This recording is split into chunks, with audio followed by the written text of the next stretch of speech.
Thiruvananthapuram general ആശുപത്രിയിലെ കിടപ്പ് രോഗികളുടെ കെട്ടിടം ഏത് നിമിഷവും നിലം പൊത്താവുന്ന നിലയിൽ. പൊളിക്കാൻ ഉത്തരവിട്ടിട്ട് ഒരു വർഷത്തോളമായിട്ടും സമീപത്തുണ്ടായിരുന്ന മരങ്ങൾ മുറിച്ചുമാറ്റുക മാത്രമാണ് ഉണ്ടായത്. കാലപ്പഴക്കം ചെന്ന കെട്ടിടങ്ങൾ ഏത് നിമിഷവും നിലംപൊത്താവുന്ന അവസ്ഥയിലുമാണ്.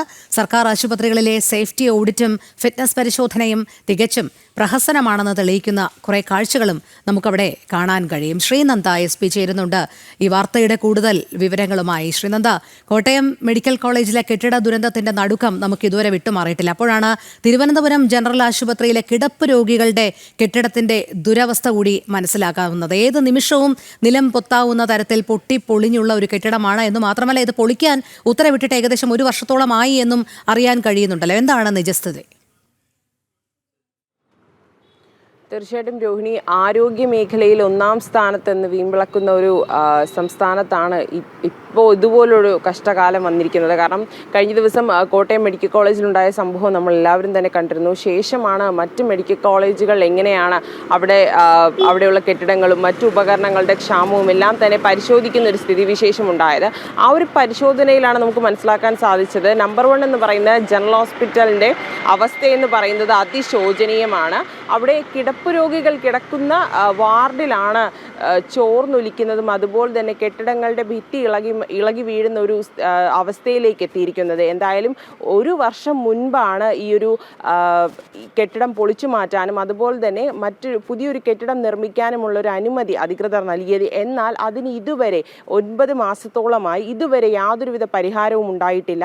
തികച്ചും അതിൻ്റെ മുന്നിൽ നിൽക്കുന്ന അല്ലെങ്കിൽ സൈഡുകളിൽ നിൽക്കുന്ന മരങ്ങൾ മാത്രമാണ് വെട്ടി നശിപ്പിക്കുക അല്ലെങ്കിൽ വെട്ടിമാറ്റുന്ന ഒരു സ്ഥിതിവിശേഷം ഉണ്ടായത്.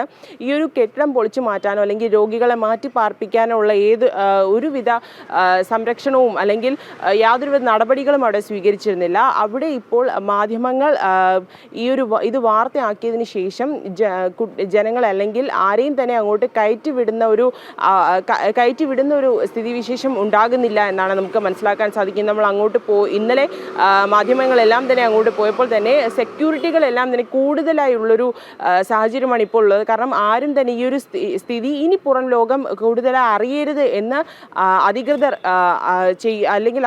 മനസ്സിലാക്കുന്ന ഒരു സാഹചര്യമാണ്. ഈ ഒരു സ്ഥിതി നമുക്ക് ആശുപത്രിയിലുള്ള മറ്റ് രോഗികളോടും ഒക്കെ സംസാരിച്ചപ്പോൾ മനസ്സിലാക്കാൻ സാധിച്ചത് ഈ ഒരു അവസ്ഥ തുടർന്നുകൊണ്ടിരിക്കുകയാണ്. വർഷങ്ങളോളമായി ഇങ്ങനെ തന്നെയാണ് മെഡിക്കൽ കോളേജും അതുപോലുള്ള ജനറൽ ആശുപത്രികളും ഒക്കെ തന്നെ പ്രവർത്തിച്ചു പോകുന്നത്. ഈ ഒരു സ്ഥിതിയിൽ നിന്ന് മാറ്റം ഉണ്ടാകണം എന്ന് ഏറ്റവും കൂടുതൽ ആഗ്രഹിക്കുന്ന ജനങ്ങളാണ് ഈ ഒരു കേരളത്തിൽ ഇപ്പോൾ ഉള്ളത്. ഒരു ജീവൻ പൊലിഞ്ഞാൽ മാത്രമാണോ ഒരു ആശുപത്രി അല്ലെങ്കിൽ ഒരു ആരോഗ്യ കേന്ദ്രത്തിൻ്റെ എത്രത്തോളമുള്ള മുന്നൊരുക്കങ്ങളാണ് ആരോഗ്യ കേന്ദ്രത്തിൽ നൽകിയിരിക്കുന്നത് എന്നൊരു കാര്യം ഓർക്കുക എന്നൊരു ചോദ്യമാണ് ഈ ജനങ്ങളെല്ലാവരും തന്നെ ഉന്നയിക്കുന്നത്.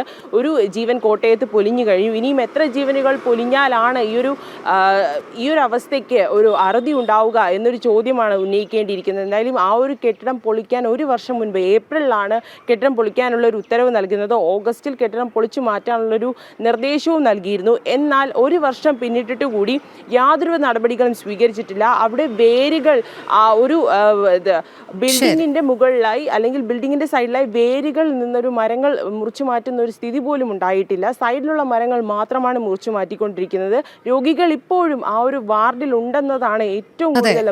ശ്രീനന്ദ, ഒരുപക്ഷെ ശ്രീനന്ദയ്ക്ക് അവരുടെ പ്രതികരണങ്ങൾ കൂടി വരും മണിക്കൂറുകളിൽ ലഭിക്കും എന്ന് തന്നെയാണ് കരുതുന്നത്. കാരണം ഇത്തരത്തിൽ പൊളിഞ്ഞു വീഴാറായ ആ കെട്ടിടത്തിനുള്ളിലാണ് കിടപ്പ് രോഗികൾ ഉള്ളത് എന്നുള്ളത് അങ്ങേയറ്റം വിഷമകരമായ ഒരു സാഹചര്യം തന്നെയാണ് സൃഷ്ടിക്കുന്നത്. മാത്രമല്ല, ഒരു വർഷം മുൻപേ പൊളിച്ചു നീക്കാൻ ഉത്തരവ് വന്ന കെട്ടിടമാണ്. അവിടെയാണ് ഇപ്പോഴും ചികിത്സ നടക്കുന്നത് എന്നുള്ളതാണ്.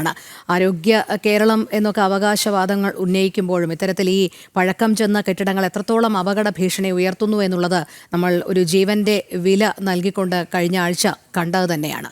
ശ്രീനന്ദയാണ് വിവരങ്ങൾ നൽകിക്കൊണ്ടിരുന്നത്.